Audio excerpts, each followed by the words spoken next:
Hello बच्चों, कैसे हैं आप सब। मेरा नाम है आशीष पांडे और आप पढ़ रहे हैं द टॉपिक मास्टर में अपने प्यारे से बैच टारगेट 100 बैच में। हमने टारगेट 100 बैच क्लास 9th और 10th के कंप्लीट साइंस के लिए स्टार्ट कर दिया था। अब हम स्टार्ट करने जा रहे हैं बायोलॉजी के बच्चों के लिए। ये कोर्स जो है वो हिंदी मीडियम के लिए है, जल्द ही इंग्लिश मीडियम के बच्चों के लिए भी कोर्स लॉन्च हो जाएगा बायोलॉजी का। हम कंप्लीट बायोलॉजी को टॉपिक वाइज कवर करेंगे। जो भी क्वेश्चन आते हैं आपके बोर्ड के लिए इंपॉर्टेंट है, साथ ही साथ में उनको देखेंगे। नीट में आए हुए क्वेश्चनों को भी साथ साथ में कवर करते रहेंगे और अपने कॉन्सेप्ट को बनाते रहेंगे। पढ़ने का तरीका ये रहेगा कि पहले हम कॉन्सेप्ट को समझेंगे, फिर हम नोट्स को लिखेंगे, देन हम क्वेश्चन प्रैक्टिस करेंगे। इसी तरीके से हम कंप्लीट कोर्स को देखेंगे। छोटे छोटे वीडियो आएंगे, रिवीजन फॉर्म में वीडियो मिलेंगे, तो उन वीडियो से आप रिवीजन करते रहेंगे, लगातार चैनल से जुड़े रहेंगे और वीडियो जैसे जैसे आ रहे हैं अपने रिवीजन को करते रहिए, चीजों को समझते रहिए, क्वेश्चन प्रैक्टिस करते रहिए। बेटा आने वाले समय में हम आपको बोर्ड के जितने भी क्वेश्चन हैं, नीट के जितने भी क्वेश्चन हैं, सभी के प्रैक्टिस टेस्ट और साथ ही साथ में कुछ आपको प्रैक्टिस सीट भी दे देंगे ताकि आप अपने एग्जाम की तैयारी को बेहतर कर सकें। बेटा स्टार्ट करते हैं आज के इस लेक्चर को। आज हमें देखना है chapter number 1 sexual reproduction in flowering plant. बेटा पूरा नहीं लिखा हुआ है, आएगा नहीं, यहां पर हमने लिख दिया, हिंदी में बोलते हैं पुष्पीय पादपों में लैंगिक जनन। इसका बेटा आज लेक्चर नंबर 1 देखने वाले हैं, जिसमें हम कवर करेंगे पुष्पों की संरचना और कुछ इंट्रोडक्शन के बारे में बात करेंगे।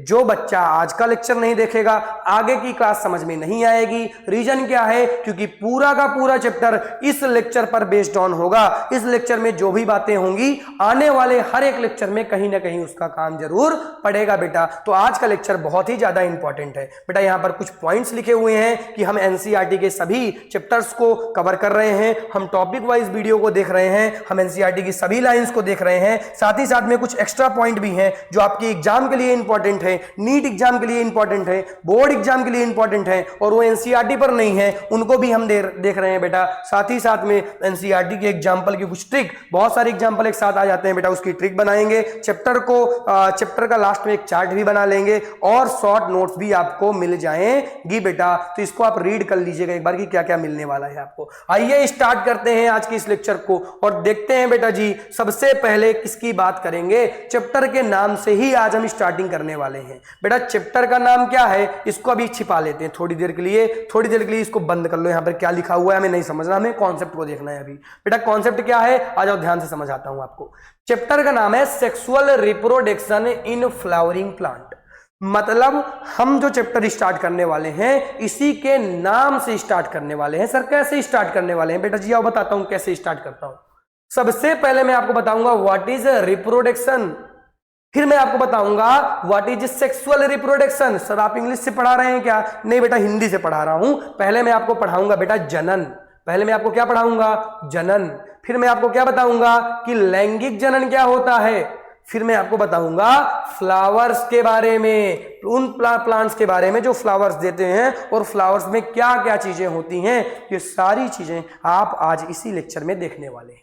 आइए स्टार्ट करते हैं आज के इस लेक्चर को और देखते हैं बेटा कि जनन क्या होता है, रिप्रोडक्शन क्या होता है। आइए देखते हैं बेटा कि रिप्रोडक्शन क्या होता है। जरा ध्यान से चीजों को समझिए। बेटा रिप्रोडक्शन क्या है? जब कोई ऑर्गेनिज्म, जब कोई जीव अपने जैसे संतानों को उत्पन्न करता है, अपने जैसे संतानों को बनाता है, इस तरीके की चीजों को हम कह देते हैं या इस प्रोसेस को हम कह देते हैं कि बेटा रिप्रोडक्शन हो रहा है। बेटा इसको क्या कहेंगे? इसी प्रोसेस को हम कह देंगे कि बेटा जी क्या हो रहा है? रिप्रोडक्शन हो रहा है।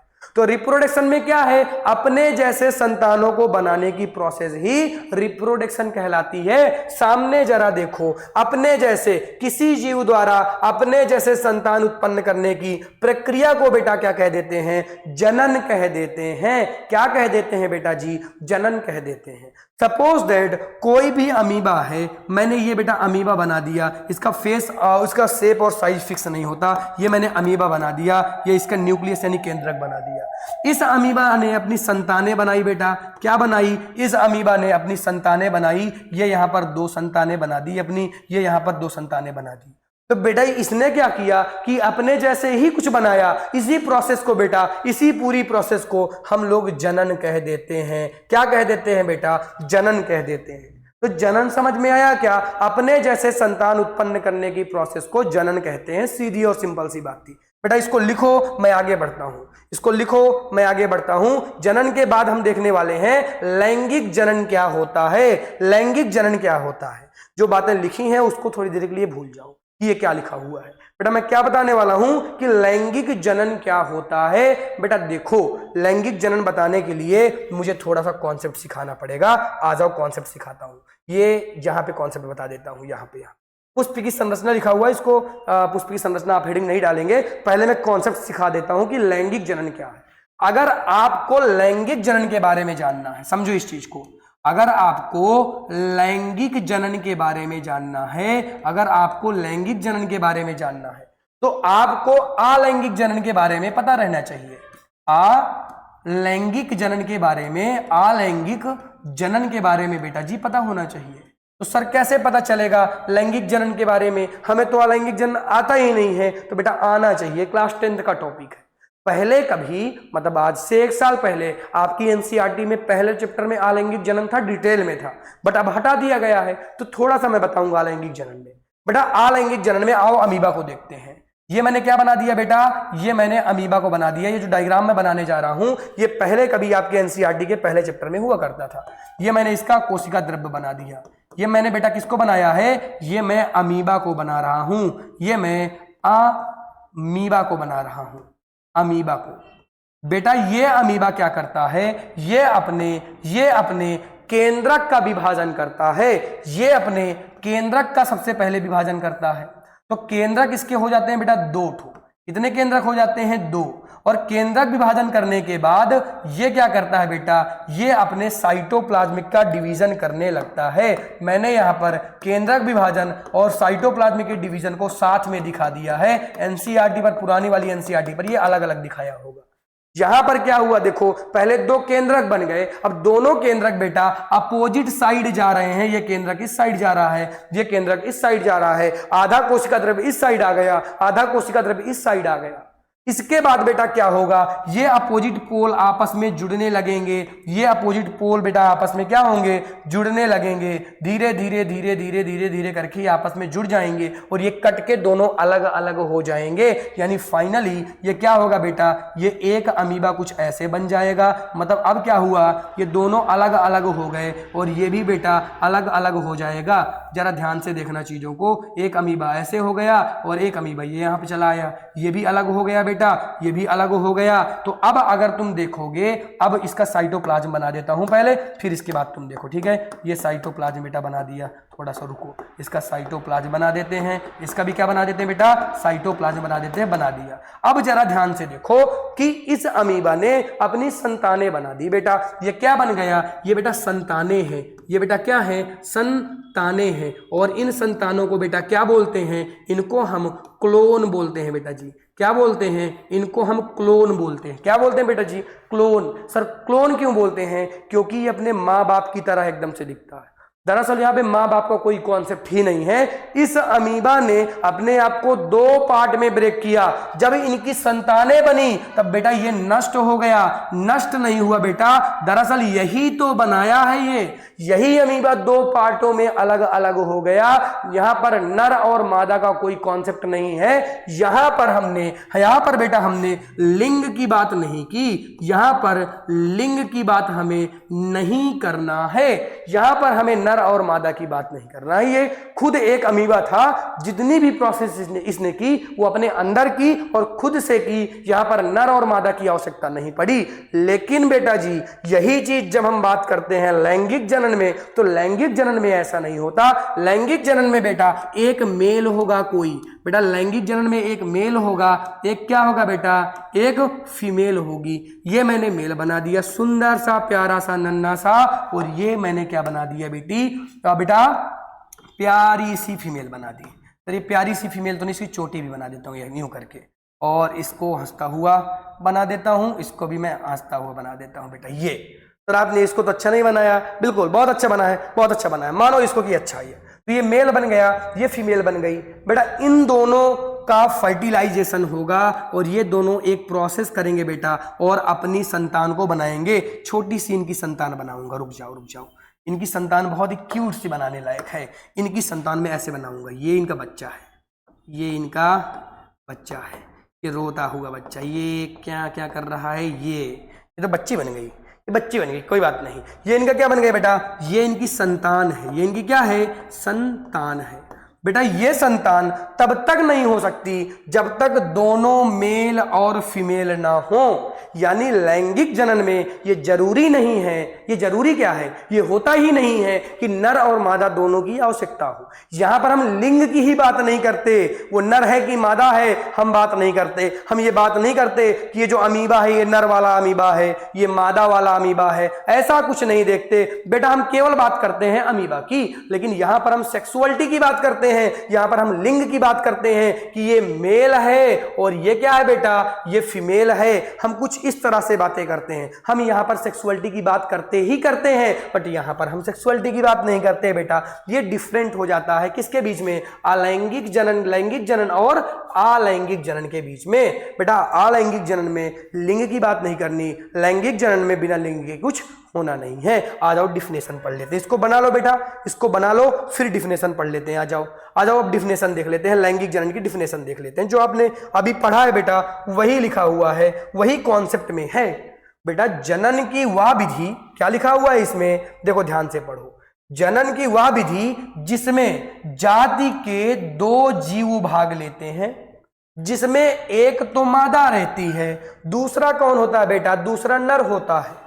दोनों क्या करते हैं, नए संतान उत्पन्न करते हैं और इनकी संतान आनुवांशिक रूप से अपने जनकों से भिन्न होती है। लेकिन अमीबा में तो क्लोन बन रहे थे, अलैंगिक जनन में तो क्लोन बन रहे थे। यहां पर भिन्नताएं हैं, किसकी भिन्नताएं हैं, आनुवांशिक रूप से भिन्नताएं हैं। इसी को हम लैंगिक जनन कहते हैं। हम लोग कौन सा जनन कहते हैं, करते हैं सर, हम लोग अलैंगिक करते हैं। बेटा मार खा जाओगे, हम लोग लैंगिक करते हैं बेटा। नर और मादा दोनों जब तक नहीं होंगे तब तक जनन संपन्न नहीं होगा। आई होप ये चीज आपको समझ में आ गई होगी। अब हम आगे बढ़ते हैं, अब हम देखते हैं बेटा पुष्प की संरचना।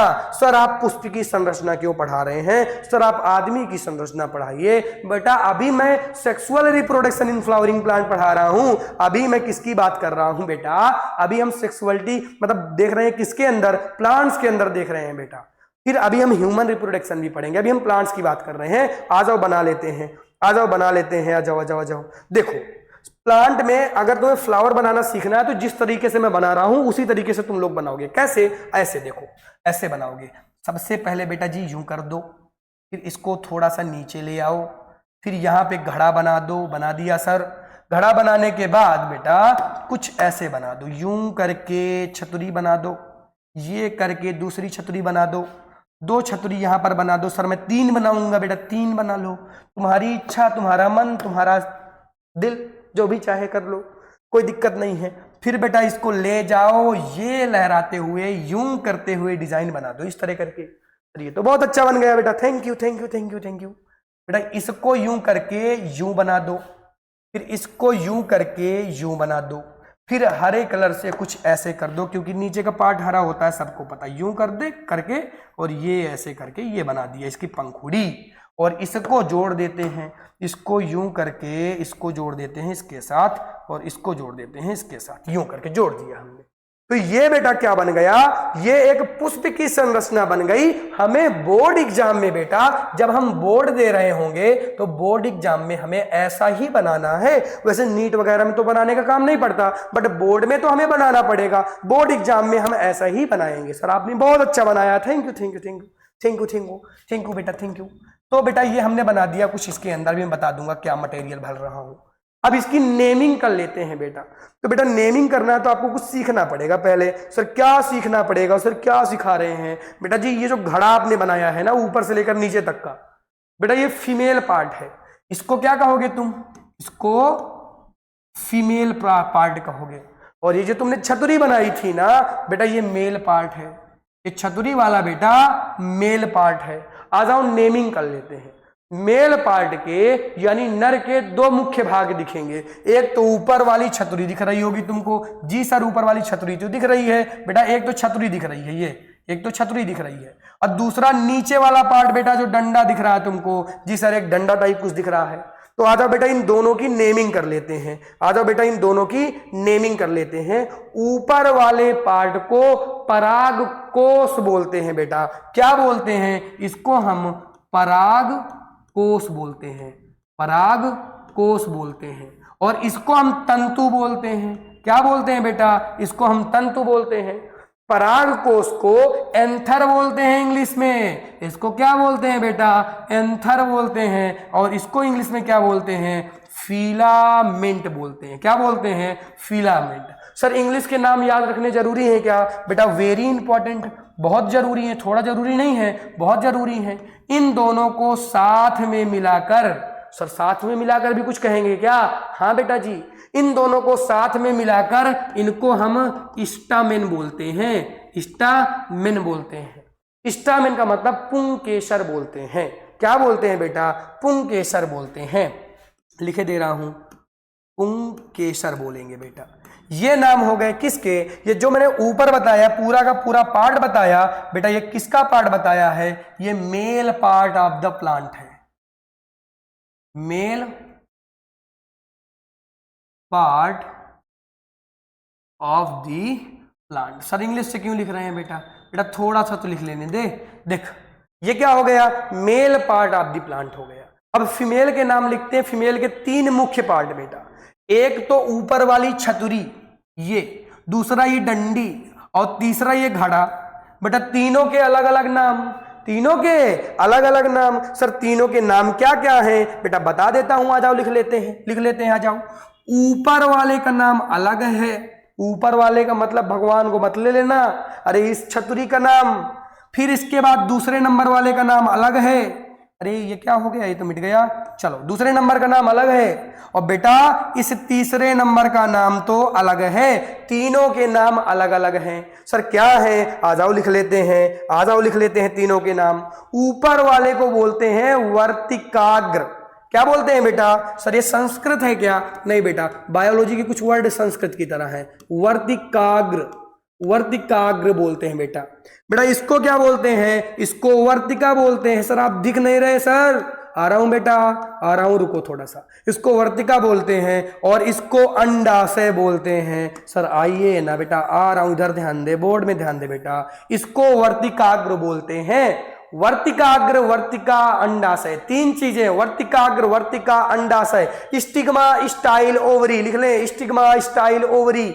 साथ में मिलाकर इनको इंग्लिश में पिस्टिल बोलते हैं, साथ में मिलाकर बेटा इन तीनों को साथ में मिलाकर इनको इंग्लिश में तो पिस्टिल बोलते हैं, लेकिन बेटा हिंदी में इसका नाम स्त्री केसर है। क्या नाम है बेटा, स्त्री केसर। क्या नाम है, स्त्री केसर, स्त्री केसर बेटा, ये स्त्री केसर लिख गए, ये केसर, ये स्त्री केसर लिख दिया बेटा। तो साथ में इनका नाम क्या, स्त्री केसर, और ये क्या बेटा, ये फीमेल पार्ट हो जाता है। तो जरा ध्यान से समझिए, मेल पार्ट 2 चीजों से मिलकर बना हुआ है, एंथर और फिलामेंट से, लेकिन ये 3 चीजों से मिलकर बनी हुई है, वर्तिकाग्र, वर्तिका, अंडाशय। बेटा बहुत सारे बच्चों को कंफ्यूजन हो जाता है, किसमें किसमें, वर्तिकाग्र और वर्तिका में। तो बेटा इसका कंफ्यूजन नहीं होगा, मैं ट्रिक बता देता हूं। मैंने क्या कहा था, हर वो चीज जो कंफ्यूजन पैदा करेगी उसकी मैं ट्रिक बता दूंगा, कभी जीवन में कोई कंफ्यूजन होगा ही नहीं, वो कोई जीवन में नहीं हो सकता। आ जाओ बताते हैं। बेटा छतुरी लंबी है कि ये छतुरी का पार्ट चौड़ा है कि इसका पार्ट चौड़ा है, ये नीचे वाले का, दूसरे नंबर वाले का। सर छतुरी ज्यादा चौड़ी होती है, छतुरी की डंडी जो पकड़ते हैं वो तो छोटी सी होती है। तो बेटा जो चौड़ा वाला पार्ट है उसका नाम भी चौड़ा है। वर्तिकाग्र में 4 अक्षर हैं, इसमें 3 अक्षर हैं। ऐसे करके ट्रिक के जरिए हम याद रख देंगे। कई बार बेटा नेमिंग के लिए आ जाता है, तो छतुरी वाले का नाम ज्यादा चौड़ा है और डंडी वाले का नाम पतला है, ऐसे करके याद रखेंगे, सीधे सिंपल सी बात हो गई।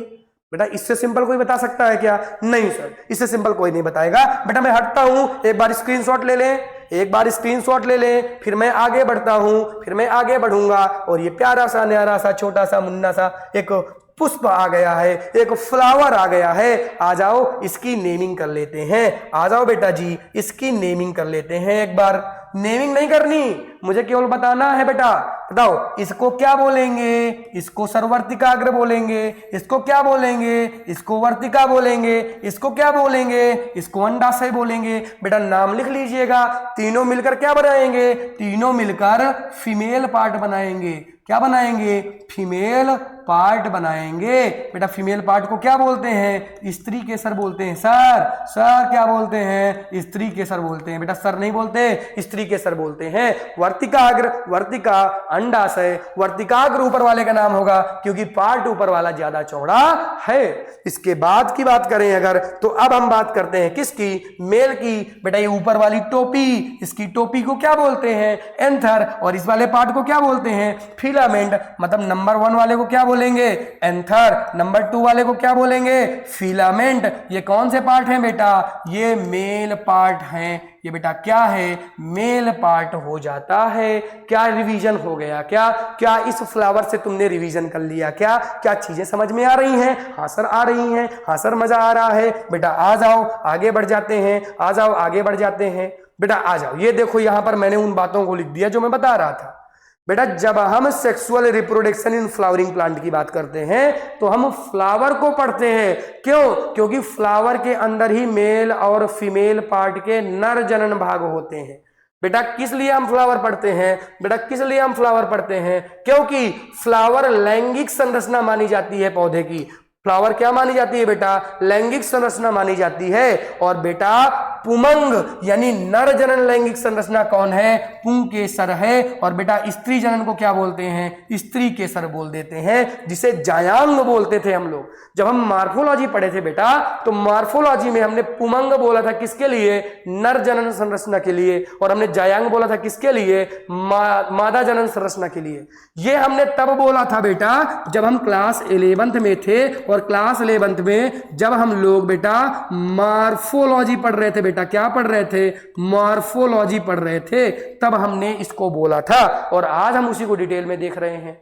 बेटा पुमंग को हम लोग पुंकेसर बोलते हैं, जायांग को हम लोग स्त्री केसर बोलते हैं। बेटा ये वाला पार्ट ये नंबर 1 हो गया, ये नंबर 2 हो गया, नंबर 3 हो गया। स्त्री का है, ये नंबर 1 हो गया और ये नंबर 2 हो गया। बेटा ये किसका है? ये नर का है। क्या इतनी बातें समझ में आ गई? हाँ सर आ गई। आगे बढ़ूंगा बेटा, फिर मैं बिना टाइम लॉस किए हुए आगे बढ़ूंगा। और एक क्वेश्चन आपके सामने आ गया है, बोर्ड 2019 में पूछा गया बेटा। और ये क्वेश्चन बोर्ड में ही पूछा जा सकता है। क्यों? क्योंकि बहुत ही आसान सा क्वेश्चन है। क्योंकि बहुत ही आसान सा क्वेश्चन है।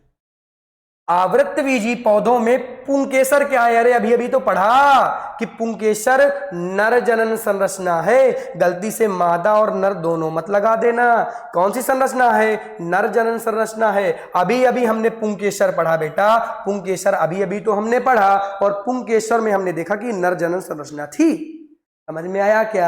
आया सर, बिल्कुल आया। क्वेश्चन आया क्या? ऐसे ही क्वेश्चन करते रहेंगे बेटा जी। ठीक है, अब आपको क्या करना है? एंथर और स्त्री केसर के बारे में लिखना है, यानी कि पुंकेसर और स्त्री केसर के बारे में आपको लिखना है।